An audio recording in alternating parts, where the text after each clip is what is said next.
Muy buenos días, muy buenas tardes, muy buenas noches. Si estás desayunando, almorzando, cenando, buen provecho.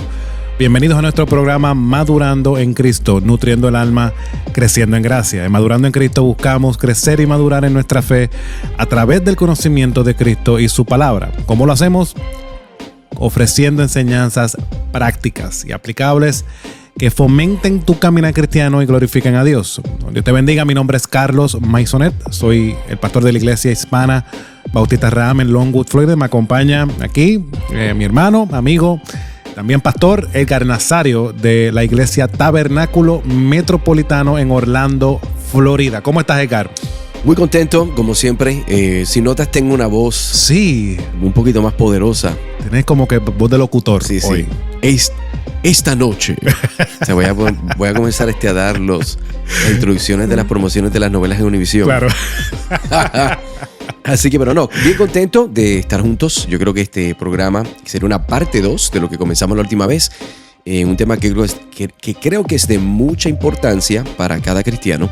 Sencillamente porque estamos tratando qué es lo que yo debo de buscar cuando voy a una iglesia, cuáles son las cosas que debo estar pensando, cuáles son esos aspectos, esas marcas que yo debo de estar buscando cuando buscamos una iglesia. Personas que a veces creen que solamente es la música, creen que solamente es la predicación, y la Biblia nos da estas claves, así que estoy contento de que podemos aprovechar este tiempo para compartir juntos y dar esta información que creo que es de mucha bendición para todos los hermanos y hermanas hispanohablantes. Amén. Y sabiendo que la iglesia es el medio por el cual Dios cumple su misión, es algo importante, el cual todo creyente debe tener en consideración cuando va a buscar una iglesia. Y vimos la semana pasada 3 marcas de una iglesia saludable, y hoy continuaremos con el mismo tema. El tema era 6 marcas de una iglesia saludable, y hoy estaremos explorando 3 marcas esenciales de una iglesia bíblica. Primero hablaremos sobre la disciplina eclesiástica basada en Mateo capítulo 18, versículos 15 al 17. Esta es crucial para la restauración y pureza de la iglesia. Luego estaremos viendo el compromiso con la Gran Comisión según Mateo 28, versículos 18 al 20, donde Jesús llama a su iglesia a ser discípulos en todo el mundo. Y finalmente nos enfocaremos en el amor y la comunión genuina, como Jesús lo ordena en Juan capítulo 13, versículos 34 al 35. Destacando esto como una comunidad de creyentes debe reflejar el amor sacrificial de Cristo. Pero antes tenemos que hablar de madurandoencristo.org. Madurandoencristo.org, perdóname, Carlos. Es la voz. Me estoy distrayendo yo mismo escuchándome. Es un lugar donde tenemos nuestra colección completa de todos los programas que estamos grabando. Recuerde que la meta de este programa, como el hermano Carlos había dicho al principio, es de nutrir el alma y crecer en gracia. Y eso lo hacemos por medio de ver diferentes temas que entendemos que muchas veces desde el púlpito no podemos tocarlos, porque si nosotros estamos enseñando expositivamente, hay ciertos temas que no están en el texto. Así que creo que es de mucha bendición. También están los artículos. Aún este programa, si usted sabe que alguien está buscando una iglesia, está un poquito, ¿verdad?, teniendo un momento difícil, tiene que visitar madurandoencristo.org y ahí entonces puede referirles el programa de hoy que tiene conectado el artículo, y esperamos que eso sea de mucha bendición. Amén. Vamos a ver el tema de 6 marcas de una iglesia saludable. Voy a explicar rapidito el bosquejo de los puntos que tenemos en el día de hoy. En primer lugar, práctica de la disciplina eclesiástica. En segundo lugar, compromiso con la Gran Comisión. Y en tercer lugar, amor y comunión genuina. Ahora, Edgar, viendo este tema de cómo luce una iglesia saludable, ¿cómo podemos continuar trayendo lo que los hermanos, y esperamos que vayan a nuestro episodio pasado? Porque hay una primera parte de esto, ¿no? Queremos enfatizar eso. Hay una primera parte que va junto. ¿Cómo podemos continuar viendo estas características de una iglesia saludable? Buena pregunta. Son un total de 6, y entonces ahora estamos tocando las próximas 3. La primera que vamos entonces a hablar y discutir es el punto de la práctica de la disciplina eclesiástica. Muchas personas dirían, ¿qué es eso? Pues déjame leer este verso y entonces tratamos de explicarlo. Mateo capítulo 18, versículo 15 al 17, dice: por tanto, si tu hermano peca contra ti, ve y repréndele estando tú y él solos. Si te oyere, has ganado a tu hermano. Mas si no te oyere, toma aún contigo 1 o 2, para que en boca de 2 o 3 testigos conste toda palabra. Si no los oyere a ellos, dilo a la iglesia. Y si no oyere a la iglesia, tenle por gentil y publicano. Entonces es un texto que tal vez lo escuchamos y a veces también no lo entendemos, pero vamos a tratar de ayudar a entender. Fíjate, Carlos, este pasaje Jesús instruye a sus seguidores, sus discípulos sobre el manejar el pecado, cómo se maneja el pecado dentro de la iglesia. Y el proceso de esta confrontación, corrección y restauración se presenta como un acto de amor y cuidado por la santidad del cuerpo de Cristo. Entonces la disciplina eclesiástica, escuche bien, no es un castigo, sino una oportunidad para restaurar al pecador y preservar la pureza de la iglesia. Por eso en 1 Corintios 5, Pablo también señala la importancia de la disciplina para enfrentar el pecado grave y proteger la salud espiritual de la congregación. Y esto es muy importante entender, porque una iglesia que no practica la disciplina bíblica permite que el pecado permanezca sin ser tratado, lo que puede causar divisiones y terminar deshonrando el nombre de Cristo. Amén. Vamos a ilustrar esto, hermano y hermana que me escucha. Piensa en un jardinero que ve malezas creciendo entre sus plantas, pero decide no arrancarla. Vamos a dejarla ahí, a ver qué pasa. Vamos a dejar que la providencia las elimine, ¿verdad? Al principio las plantas pueden parecer saludables, pero con el tiempo estas hierbas malas se expanden ahogando y debilitando las plantas. Así es una iglesia que no practica la disciplina.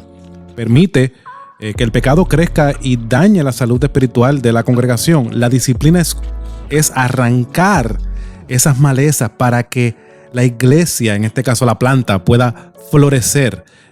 La pregunta que tenemos que hacernos, hermano y hermana, que me escuchas, ¿está tu iglesia dispuesta a hacer lo difícil por amor al cuerpo de Cristo? Por lo tanto, esta es la pregunta. ¿Está tu iglesia dispuesta a amar a Cristo por encima de todo lo demás? Eso nos lleva a una aplicación sobre esto. Como creyentes debemos estar abiertos a la corrección, el proceso de la disciplina. Hermano, debemos de tener esta doble realidad en esto. Estar dispuestos a ser corregidos y estar dispuestos a corregir. La sumisión a la iglesia, hermano y hermana que me escucha, es una señal de humildad y deseo de crecer en santidad. Es tener a Dios como la finalidad de la iglesia. Usted no va a la iglesia por ir. Usted va a la iglesia porque Dios le da el privilegio a usted. Es un pecador que no podía acercarse a Él. Ahora, por medio de la obra del Espíritu Santo, usted puede. Y Dios lo une a otros hermanos para que usted crezca en humildad. Y no solamente crezca en humildad, sino crezca en santidad. Y parte de ese crecimiento en santidad no es solamente individual, crecemos corporativamente en santidad. Estamos creciendo y siendo formados a la imagen de Cristo, y la disciplina de la iglesia ayuda a esto. Por lo tanto, debemos estar abiertos a la corrección y al proceso de disciplina en la iglesia. Ahora, ¿cómo lo hacemos? Acepta la corrección bíblica con humildad y gratitud. Hermano, Dios ejerce, eso es algo que yo he hablado con mi iglesia constantemente. Dios muestra su gracia por medio de otros hermanos. Nosotros tener un hermano que se nos acerque y que nos diga, mira hermano, entiendo que debes considerar esto. Y tú lo obvias totalmente. Tú estás diciéndole a Dios, no me interesa lo que tú tienes para mí. No me interesa tu gracia. Porque parte de la gracia de Dios se hace perceptible por medio de la administración de otros hermanos. Por lo cual nos lleva a considerar, aceptar la corrección bíblica con humildad y con gratitud. Orar por sabiduría y el amor de los líderes cuando deben ejercer disciplina. Esto no es fácil. Edgar, tú sabes de este tema. Sí, es un reto, porque este tema de la disciplina eclesiástica en muchos casos se ve como algo para penalizar, para castigar. Y no se entiende la idea es de corregir, de edificar. Y al hablar con una persona que tú amas y con amor presentar la palabra de Dios no es algo de molestia. Es decir, mi hermano, yo creo que escuché que usted dijo esto. ¿Usted dijo esto? Sí, hermano, disculpe. Pues mira, no, tranquilo. Lo escuché, mira, ten cuidado, ¿verdad? No queremos ofender al Dios, no queremos ofender a nuestros hermanos. Eso es un paso 1. Paso 2 es bajar a la persona, que la persona no entendió o se está poniendo reacia, se pone difícil. Paso 3, vienes con otras personas para tratar de ganar a tu hermano y decirle lo que está haciendo mal. Y esa persona, obviamente, si no se arrepiente y ve ese caso bíblico, bueno, obviamente no estamos inventando subjetivamente un caso. Entonces, esa persona, la Biblia dice que hay que decir solo a la iglesia, y la persona no se arrepiente, pues se tiene que sacar de la iglesia. Y esto es un tema muy controversial para muchos pastores y muchas iglesias. Amén. En tercer lugar, confronta el pecado en la iglesia siguiendo el modelo de Mateo 18. Hermano, no estamos llamados vamos a hacer como es el dinero, a dejar que la planta, la mala hierba crezca. No. ¿Estás viendo algo, hermano? Tú eres partícipe. Cristo te ha dado ese privilegio de participar en la edificación de la misma. Por lo tanto, confronta el pecado. Y en cuarto lugar, busca restauración en lugar de rechazo cuando veas a un hermano o hermana caer en pecado. Ahora, Edgar, además de la disciplina eclesiástica, ¿qué otra marca debe de tener una iglesia saludable? ¿Qué otra cosa debe de tener estos hermanos que estamos hablándole, hermanos y hermanas que están observando cómo debe de lucir una iglesia saludable? Bueno, debe de lucir modelando aquello por la cual Cristo estableció la iglesia. Entendemos que es un compromiso con la gran comisión. Ese sería el segundo punto, compromiso con la gran comisión. Para eso vamos a un texto muy conocido, que sería Mateo 28, versículo 19 al 20, donde dice: por tanto, id y haced discípulos a todas las naciones, bautizándolos en el nombre del Padre y del Hijo y del Espíritu Santo, enseñándoles que guarden todas las cosas que os he mandado, y aquí yo estoy con vosotros todos los días hasta el fin del mundo. Amén. Este texto, fíjate, Carlos, Cristo, antes de ascender al cielo, Él dio a sus discípulos lo que llamamos la gran comisión. Y Él está ordenando que hicieran discípulos a todas las naciones. Y en particular este mandato es una misión central para la iglesia bíblica. No basta con cuidar a los miembros de la congregación. La iglesia debe estar activamente involucrada en llevar el mensaje de salvación a los perdidos. Por eso en esta expresión, verso aquí en Mateo 28, 19 al 20, este verbo que dice hacer discípulos implica un esfuerzo continuo que no se limita a la conversión inicial. Entonces, sino que incluye el discipulado, incluye la enseñanza, el crecimiento espiritual. Por eso es que la iglesia comprometida con la gran comisión entiende que su papel es ser una luz en el mundo, proclamando el evangelio y formando nuevos creyentes en la fe. Imaginemos un equipo de bomberos que se entrena incansablemente, pero nunca sale a apagar un incendio. O sea, tienen toda la teoría clara. O sea, no hay nada de práctica aquí. Aunque tengan todo el equipo, como hemos mencionado, y la formación, si no actúan, si no reaccionan, las vidas, hermanos, se van a perder. Pues de igual manera, una iglesia que no está comprometida con la misión de ser discípulos está olvidando no de su propósito secundario, sino de su propósito principal.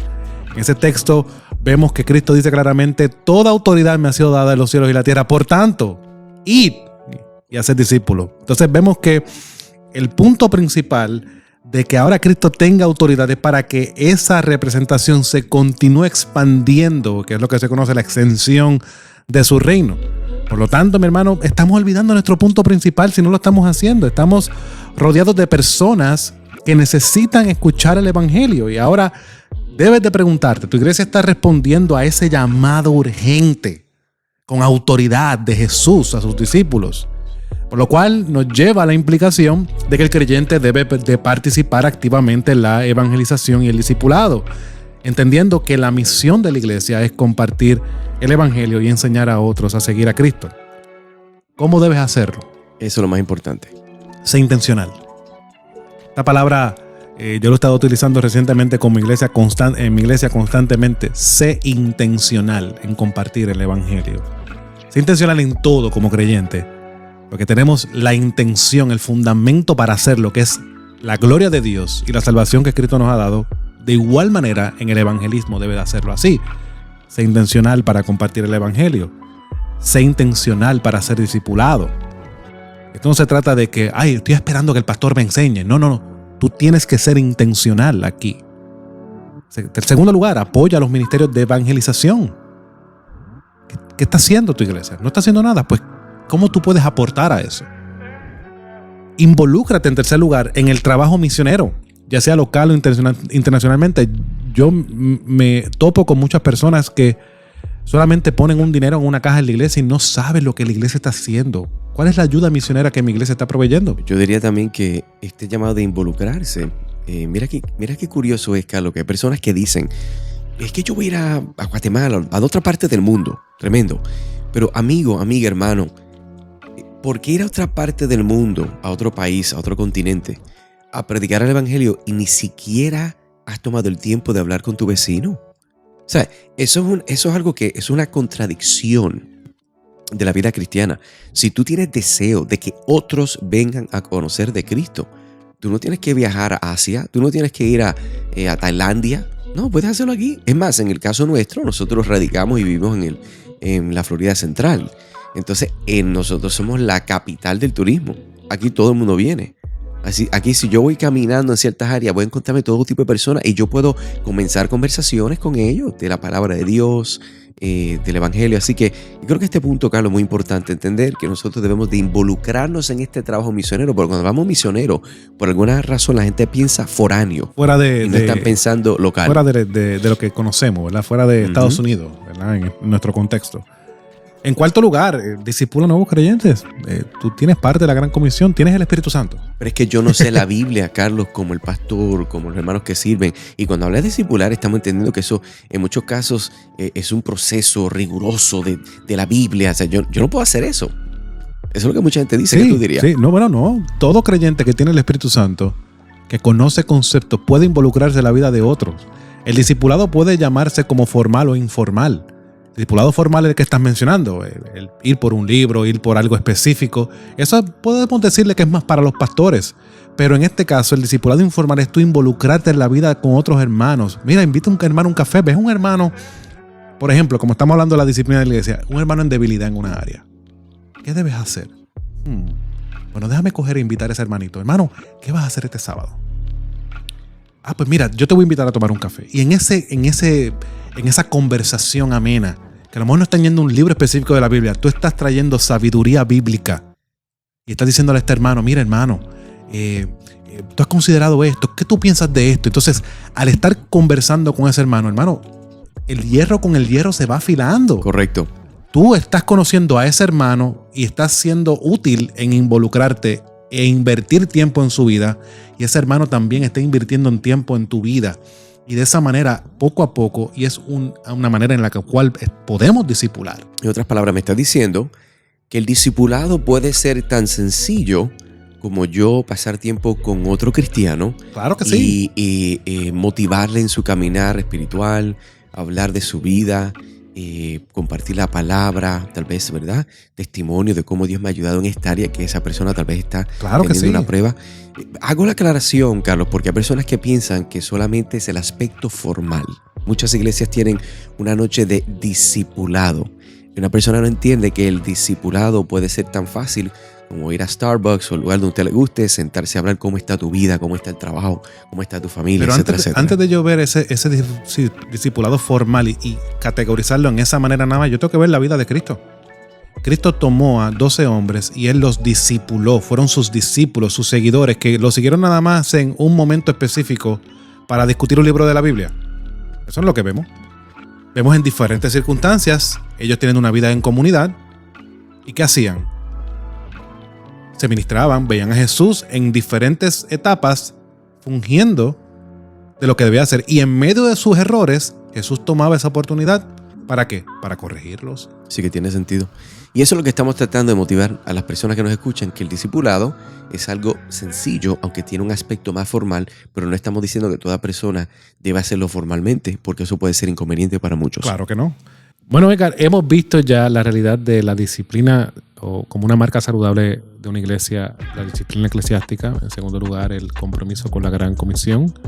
Ahora, ¿cuál es otro compromiso que la iglesia debe de tener? Yo diría que este compromiso, tercer marca, que yo creo que es de más peso, en mi opinión, esto no es una preferencia, es el punto 3, amor y comunión genuina. ¿Por qué? Bueno, Juan capítulo 13, versículo 34 y 35, dice, un mandamiento nuevo os doy, que os améis unos a otros, como yo os he amado, que también os améis uno a otros. En esto conocerán todos que sois mis discípulos, si tuviereis amor los unos con los otros. Las palabras de Cristo.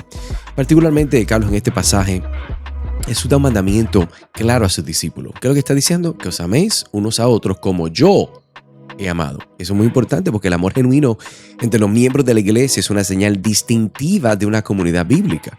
Y este amor no es superficial ni limitado a palabras, sino que es un amor sacrificial y práctico. Obviamente eso es así porque estamos siguiendo el ejemplo de Cristo. Entonces, en otro lugar también, Hechos capítulo 2, versículo 44 y 45, vemos como la iglesia primitiva vivía en comunión, compartiendo sus bienes y cuidando de la necesidad de los demás. Y el amor genuino crea una unidad profunda en la iglesia que da testimonio al mundo de la realidad del evangelio Y hay que entonces hacer esto claro. Sin esta comunión, una iglesia, cualquier iglesia, corre el peligro de convertirse en un lugar de encuentros superficiales, sin el compromiso y el cuidado que reflejan el corazón de Cristo. Imagina una familia donde cada miembro vive su vida aislado, sin compartir ni preocuparse por los demás. Y aunque todos viven bajo el mismo techo, no hay verdadero sentido de familia. Así puede ser una iglesia cuando personas se ven cada semana, pero no están conectadas con un amor genuino y profundo. La iglesia es una familia espiritual y la comunión entre los creyentes debe ser real y visible. Ahora la pregunta, ¿está tu iglesia viviendo este tipo de amor o está simplemente coexistiendo? Están allí, pero no hay una verdadera conexión. Por lo cual el creyente debe involucrarse. Hermano y hermana que me escucha, tú debes comenzar a involucrarte activamente en la vida de la iglesia, mostrando amor y cuidando por los demás y sirviendo con humildad y sacrificio y cultivando una comunión sincera y profunda. ¿Cómo puedes comenzar a hacer esto? Bueno, establecer relaciones auténticas con otros miembros, lo mismo que estamos hablando en cuanto a extender la gran comisión y el discipulado. Comienza y establece relaciones auténticas con otros miembros de tu iglesia. Sirve en áreas donde puedas ser de ayuda y bendición a otros. Y la gente siempre cae esta pregunta. ¿Pero cómo empiezo? Empezando.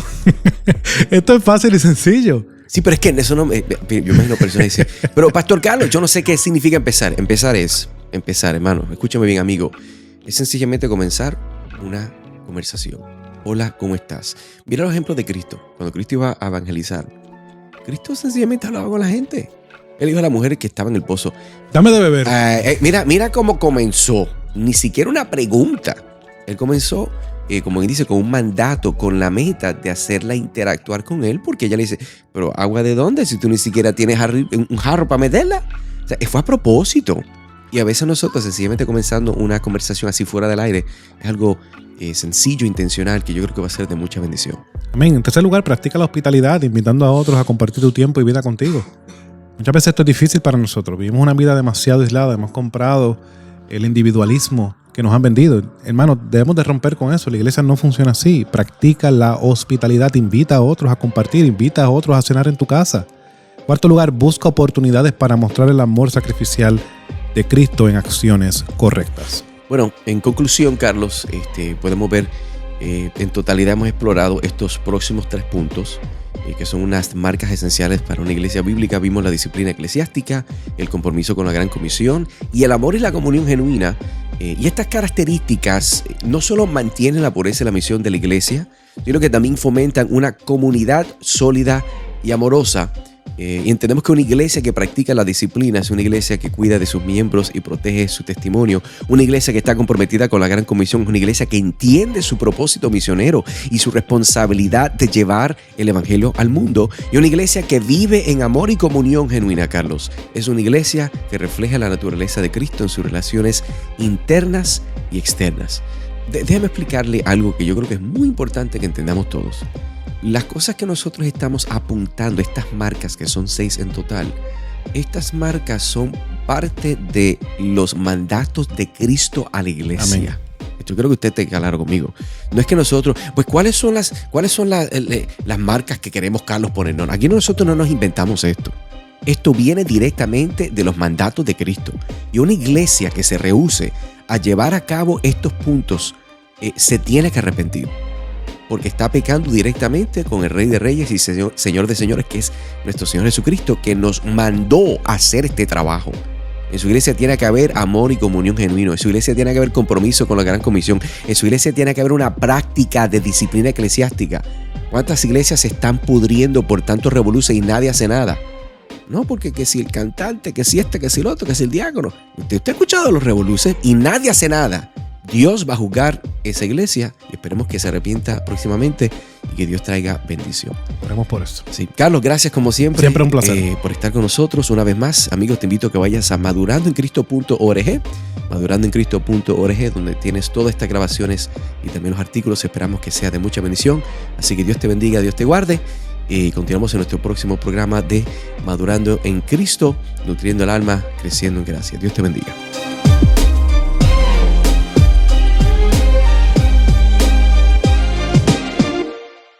Este programa es un ministerio de la Iglesia Hispana Bautista Raham. Somos una iglesia bautista reformada que busca impactar nuestra comunidad cada domingo por medio de una predicación sana, expositiva, versículo a versículo, que exalta a nuestro Dios y produce crecimiento en la vida de los creyentes, por medio de enseñanzas bíblicas a los niños, jóvenes y adultos. En medio de un mundo que está en oscuridad, nos aferramos a la verdad bíblica e importante del discipulado, por lo cual nuestro enfoque es tener una vida en comunidad para que por medio del discipulado y la enseñanza bíblica podamos crecer y adorar juntos para la gloria de Dios. Únete a nosotros todos los domingos a partir de las 12 del mediodía, comenzando con nuestro estudio bíblico, seguido por cánticos contemporáneos e himnos en adoración al Señor y de la predicación de su palabra. Para más información, por favor visita nuestra página web www.ihbraham.org. En el Tabernáculo Metropolitano de Orlando no somos solo una iglesia. Somos un faro de esperanza predicando, enseñando y discipulando para la gloria de Dios. Cada domingo únete a nosotros para adorar a las 10:30 de la mañana, donde la sana doctrina ilumina nuestro camino y la Biblia guía nuestros pasos. Profundiza en las Escrituras con nuestra predicación expositiva verso por verso. Nutre la fe de tu familia con programas dedicados para niños y enriquece tu vida a través de nuestro ministerio evangelístico y nuestro compromiso con la sana doctrina. En un mundo confundido en busca de significado, encuentra tu fundamento en el Tabernáculo Metropolitano de Orlando. Para más información visita www.tabermet.com www.tabermet.com o mejor aún, ven y acompáñanos este domingo. Tu viaje hacia una fe más profunda comienza aquí.